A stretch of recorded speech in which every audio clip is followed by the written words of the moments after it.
Assalamualaikum warahmatullahi wabarakatuh. Perkenal,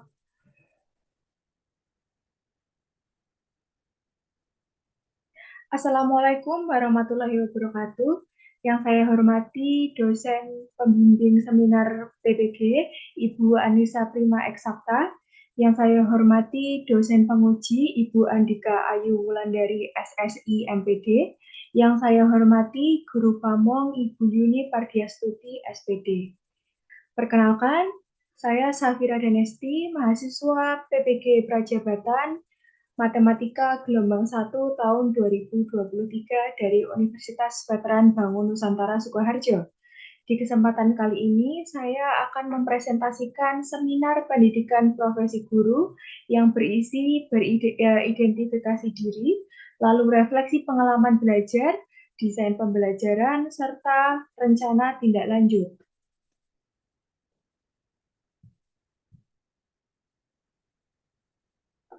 Pada identifikasi diri, saya menuliskan visi pribadi untuk pendidikan Indonesia serta visi sebagai calon guru. Visi pribadi untuk pendidikan Indonesia yang saya yakini dan saya rancang, yaitu adalah ikut serta untuk mencerdaskan kehidupan bangsa dengan berkontribusi dalam mengajar agar dapat mencetak generasi penerus bangsa yang berkarakter, cerdas, dan unggul. Lalu visi saya sebagai calon guru adalah yang pertama, menjadi sosok guru yang dapat diandalkan dan menjadi teladan bagi peserta didik, serta mampu memberikan ilmu yang bermanfaat yang dapat dipertanggungjawabkan. Visi saya yang kedua yaitu mampu memenuhi kebutuhan belajar peserta didik, baik dalam bentuk pemahaman maupun sosial emosional. Yang ketiga, visi saya yaitu menjadi guru yang siap akan perubahan, haus akan ilmu, dan memiliki motivasi untuk terus berkembang. Selanjutnya, hal-hal yang saya lakukan untuk mencapai visi ini adalah yang pertama, mengembangkan diri sebagai calon guru profesional dengan mengikuti pendidikan profesi guru dengan baik atau mengembangkan diri, serta mengikuti banyak pelatihan yang dapat mengembangkan kemampuan saya dalam mengajar. Lalu yang kedua, merancang dan mengimplementasikan pembelajaran dan asesmen yang berpihak pada peserta didik dan mampu memenuhi kebutuhan masing-masing peserta didik. Yang ketiga, menggunakan media pembelajaran yang inovatif dan mengikuti perkembangan zaman. Yang keempat, menggunakan model, metode, pendekatan yang berpusat pada peserta didik. Dan yang kelima, menanamkan pembelajaran sosial emosional agar dapat membentuk karakter peserta didik yang adaptif, dan paham akan dirinya sendiri. Selama 1 tahun saya mengikuti PPG Prajabatan ini, di semester 1 saya mendapatkan 6 mata kuliah, yaitu pembelajaran berdiferensiasi, prinsip pengajaran dan asesmen 1, pemahaman peserta didik dan pembelajarannya, praktik pengalaman lapangan 1, filosofi pendidikan, dan juga perspektif sosiokultural. Lalu di semester 2, saya mendapatkan mata kuliah pembelajaran sosial emosional, computational thinking, proyek kepemimpinan, seminar pendidikan, praktik lapangan 2, dan juga prinsip pengajaran dan asesmen 2. Dari refleksi pengalaman belajar ini, seluruh mata kuliah menurut saya bermanfaat bagi saya karena seluruh mata kuliah itu saling berhubungan seperti itu, dan semuanya mengusahakan untuk membuat saya sadar akan pentingnya kebutuhan belajar peserta didik dan memenuhi kebutuhan belajar peserta didik serta memerdekakan peserta didik.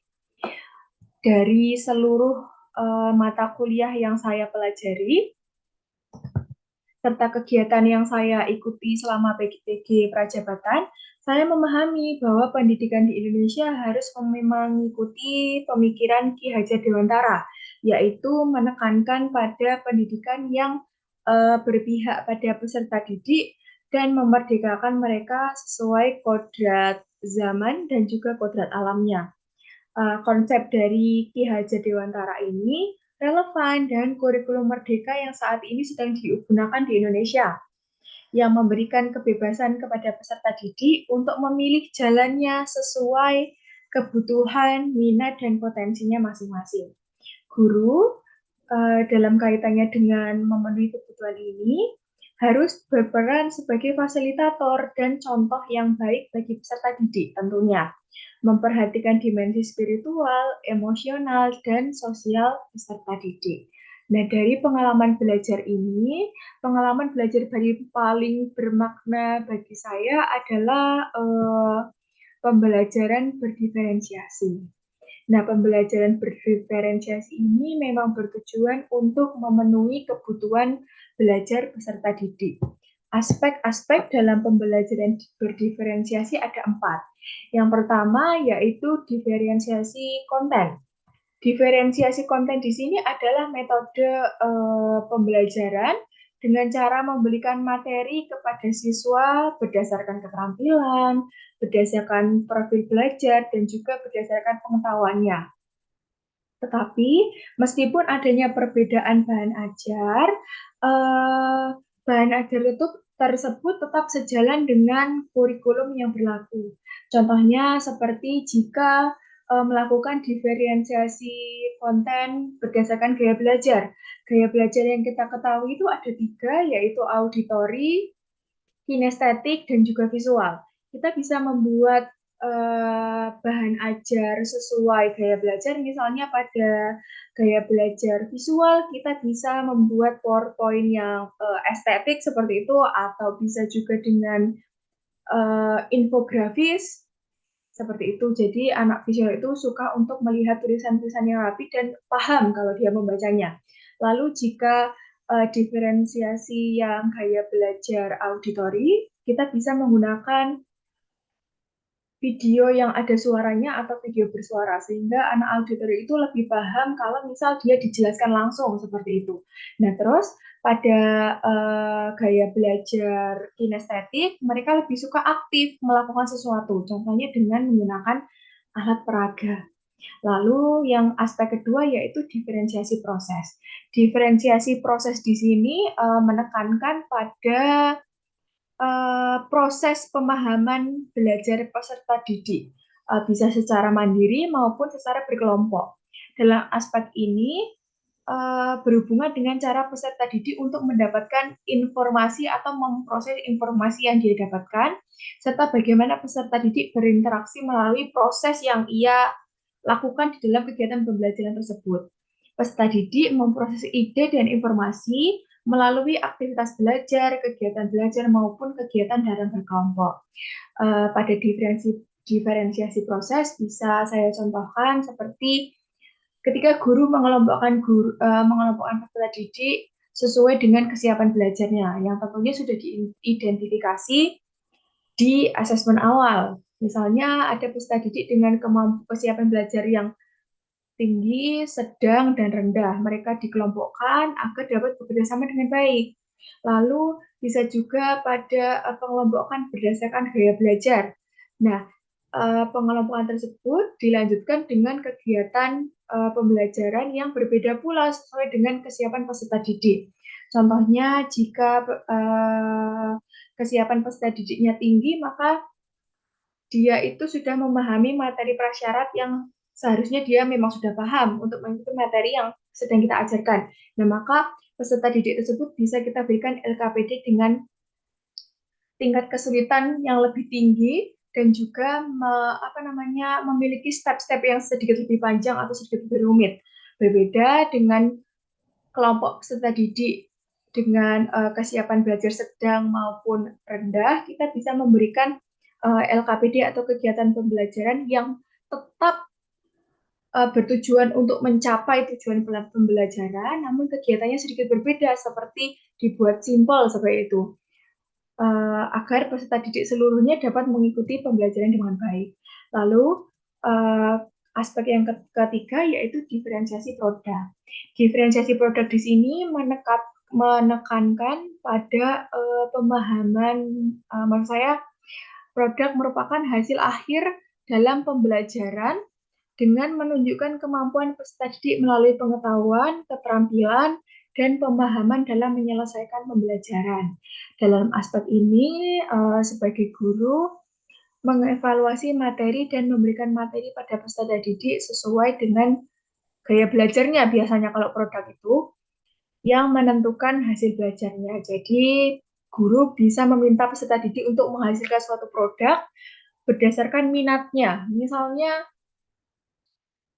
guru meminta peserta didik sesuai gaya belajarnya membuat PowerPoint, atau juga membuat poster, atau membuat video sesuai dengan minatnya peserta didik, seperti itu. Lalu selanjutnya, ada diferensiasi lingkungan belajar. Diferensiasi lingkungan belajar di sini adalah lingkungan belajar ini harus disesuaikan dengan kesiapan belajar siswa untuk belajar, ataupun sesuai dengan minat maupun sesuai dengan profil belajar dalam meningkatkan motivasi belajar siswa. Dalam aspek lingkungan belajar ini, sebagai guru kita harus menciptakan suasana dan lingkungan belajar yang menyenangkan bagi peserta didik. Misalnya kita bisa melakukan pembelajaran yang berbeda, seperti hanya di kelas saja, tapi kita juga bisa melakukan pembelajaran di perpustakaan, atau kita pergi ke halaman sekolah, dan lain sebagainya. Atau juga bisa dalam bentuk tempat duduk, perbedaan tempat duduk. Misal kita minta untuk duduk berkelompok 4-4, maupun duduk membentuk U, ataupun yang sebagainya. Selanjutnya, pada desain pembelajaran yang saya rancang, saya memanfaatkan pembelajaran diferensiasi pada desain pembelajaran saya. Pada pembelajaran matematika di fase F+ atau pada mata pelajaran matematika tingkat lanjut, pada elemen trigonometri dan capaian pembelajaran yaitu peserta didik dapat menyatakan fungsi trigonometri menggunakan lingkaran satuan, memodelkan fenomena periodik dengan fungsi trigonometri. Nah, pada desain pembelajaran yang saya rancang, saya terbagi menjadi tiga pertemuan alur tahapan pembelajarannya. Pada tahapan pembelajaran pertemuan 1, tujuan pembelajarannya yaitu peserta didik diharapkan mampu menjelaskan hubungan satuan radian dan derajat. Lalu yang kedua, peserta didik diharapkan mampu mengubah satuan radian ke derajat dan juga sebaliknya, yaitu dari derajat ke radian. Dan yang selanjutnya, peserta didik diharapkan mampu menentukan titik-titik pada tabel grafik fungsi trigonometri. Melalui tabel itu, peserta didik bisa menentukan titik-titik dan akhirnya peserta didik diharapkan mampu menggambar grafik fungsi trigonometri berdasarkan tabel yang telah dibuat. Nah, dari grafik-grafik ini, dari kegiatan peserta didik membuat grafik, peserta didik diharapkan mampu mengidentifikasi grafik fungsi trigonometri, sinus, kosinus, maupun tangen melalui gambarnya saja. Lalu di pertemuan kedua, tujuan pembelajarannya yaitu peserta didik diharapkan mampu mengubah fungsi trigonometri sinus, kosinus, dan tangen menjadi bentuk umum fungsi trigonometri. Dan yang kedua, peserta didik diharapkan mampu menentukan amplitude, periode, nilai minimum, nilai maksimum pada suatu fungsi trigonometri.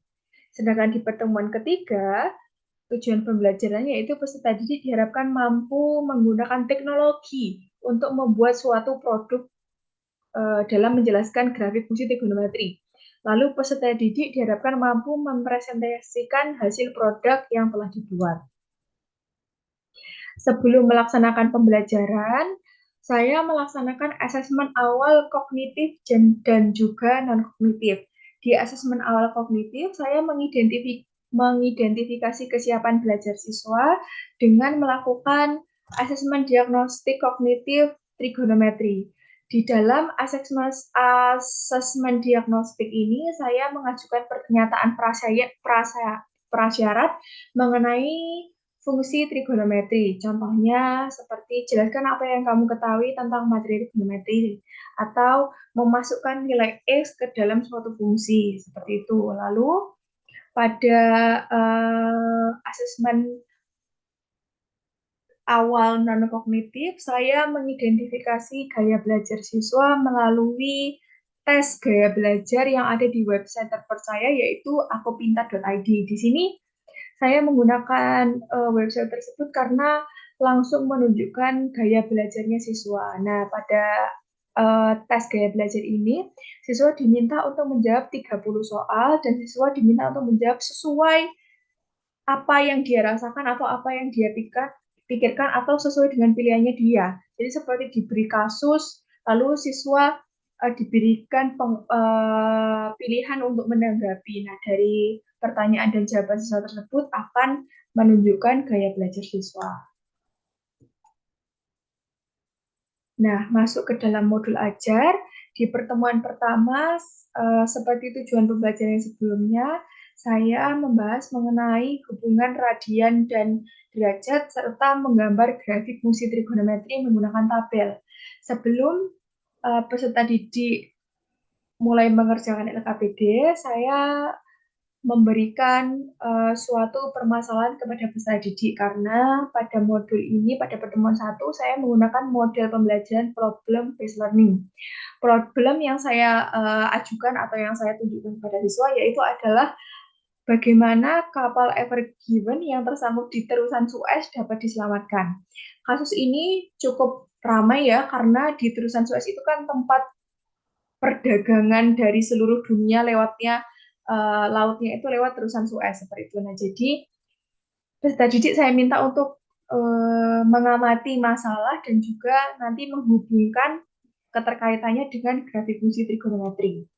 Nah, ternyata hubungannya dengan penyelamatan kapal Ever Given ini adalah usaha untuk menyelamatkan kapal Ever Given ini adalah dia mengeruk 30.000 kubik meter pasir dan juga menarik kapal tersebut. Namun selain dengan cara itu ternyata ada fenomena alam yang melatar belakangi bisa lepasnya kapal Ever Given ini, yaitu adalah adanya pasang surut gelombang air laut.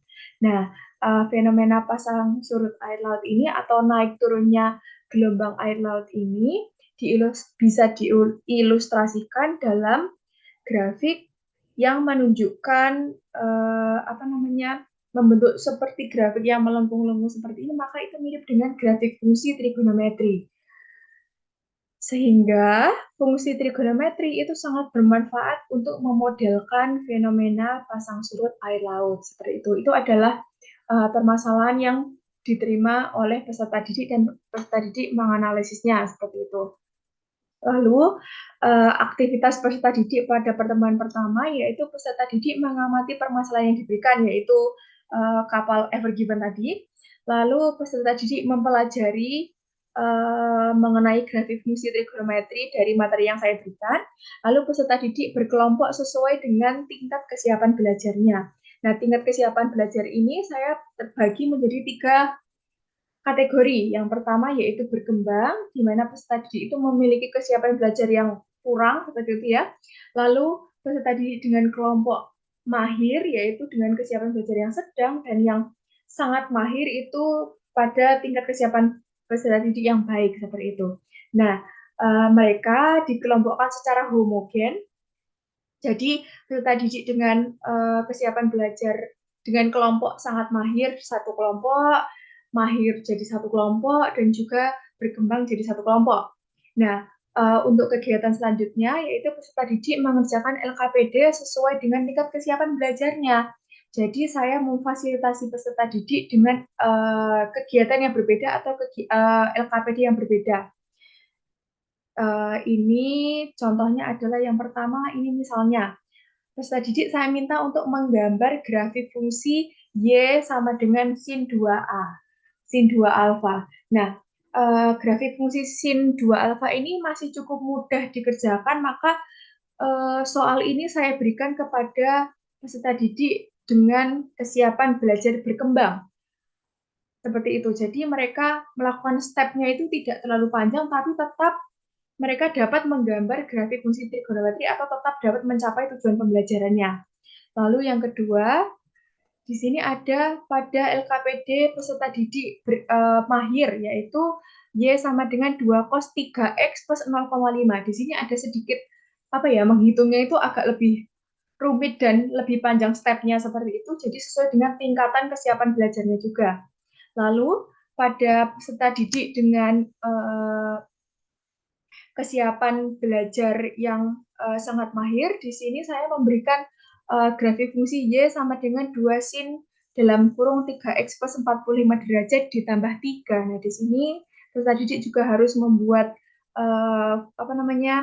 bentuk umum yang sesuai menjadi bentuk umum fungsi trigonometri seperti itu. Jadi ada step-step yang lebih rinci seperti itu. Jadi saya berikan kepada peserta didik dengan kesiapan belajar atau kategori sangat mahir. Nah, seperti ini contoh LKPD yang saya gunakan.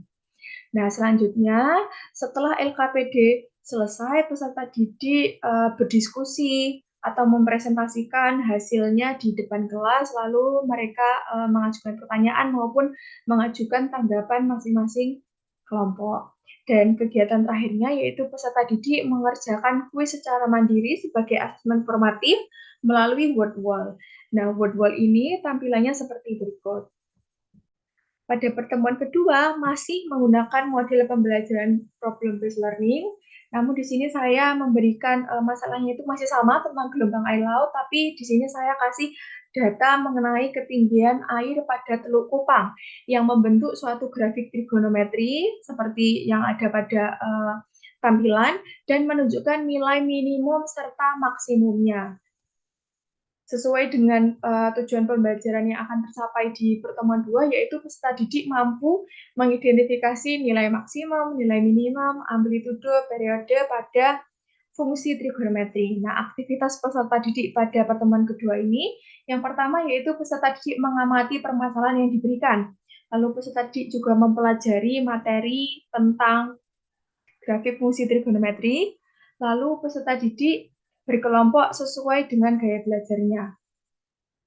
Nah, gaya belajar ini saya sesuaikan berdasarkan visual, auditori, serta kinestetik yang sudah diidentifikasi sebelumnya. Lalu, peserta didik mengerjakan LKPD dan mempersiapkan produk untuk dipresentasikan sesuai gaya belajarnya.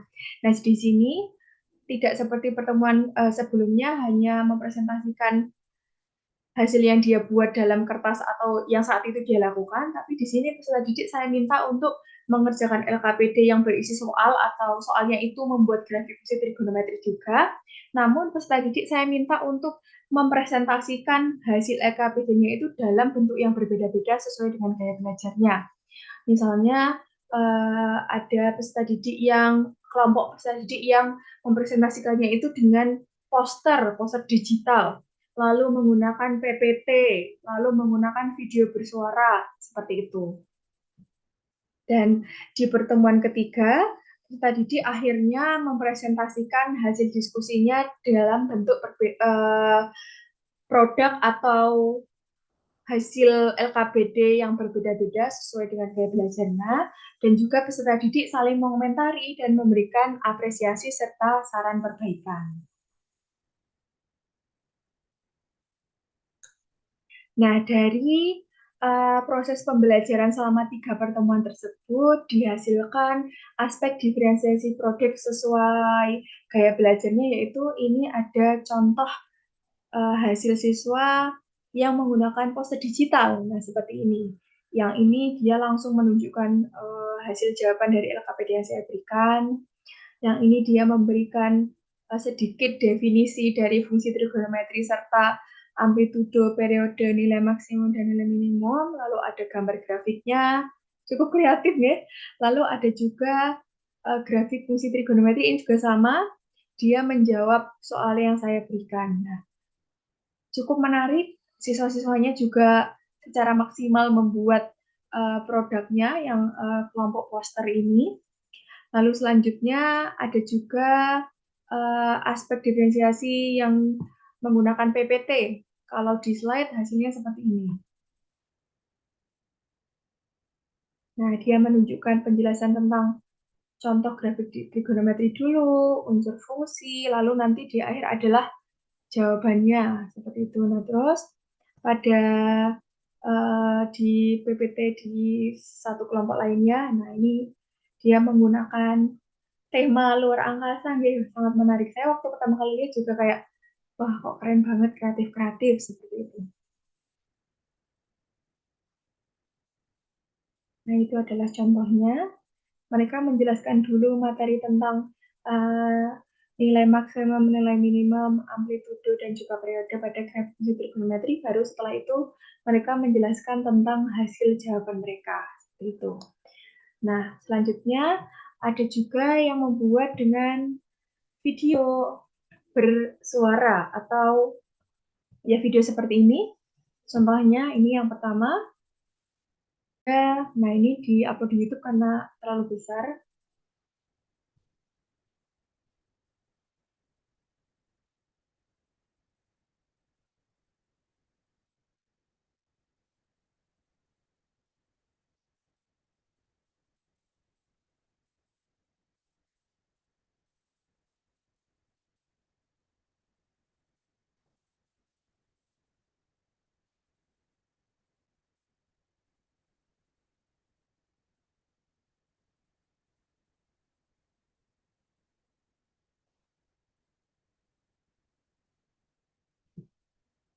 Nah, jadi peserta didik membuat video yang menjelaskan cara untuk mendapatkan hasil atau cara untuk menggambar grafik fungsi trigonometri dari soal yang telah saya berikan. Seperti itu.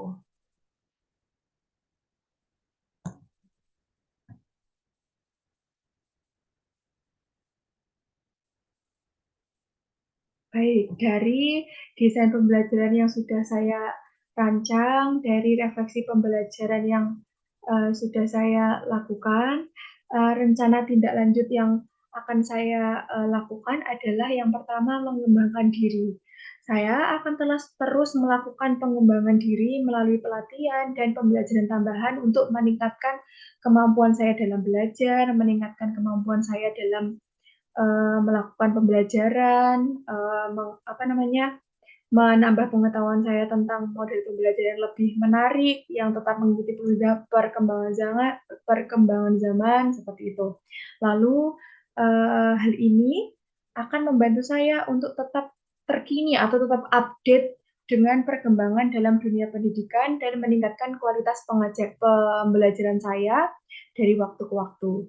Lalu yang kedua, menjalin hubungan yang positif kepada peserta didik dan sesama guru. Nah, hubungan positif di sini yang dimaksud adalah saya akan berusaha untuk membangun hubungan yang baik dengan peserta didik dengan cara menciptakan lingkungan kelas yang mendukung. Saya juga akan menciptakan lingkungan belajar yang aman dan nyaman bagi seluruh peserta didik, seperti itu. Lalu, saya juga akan berkolaborasi dengan sesama guru untuk berbagi pengalaman serta strategi pengajaran yang berhasil. Dan saya juga mendukung pertumbuhan profesional satu sama lain. Lalu rencana tindak lanjut saya yang ketiga yaitu mempersiapkan materi pembelajaran yang berkualitas dan juga menerapkan strategi pembelajaran yang efektif. Pada materi pembelajaran yang berkualitas, saya akan merencanakan dan menyiapkan materi pembelajaran yang sesuai dengan kebutuhan peserta didik. Contohnya seperti menggunakan pembelajaran berdiferensiasi ini tadi. Lalu saya juga pembelajaran itu juga tetap akan mencapai tujuan pembelajaran dan juga sesuai dengan kurikulum yang sedang berlaku.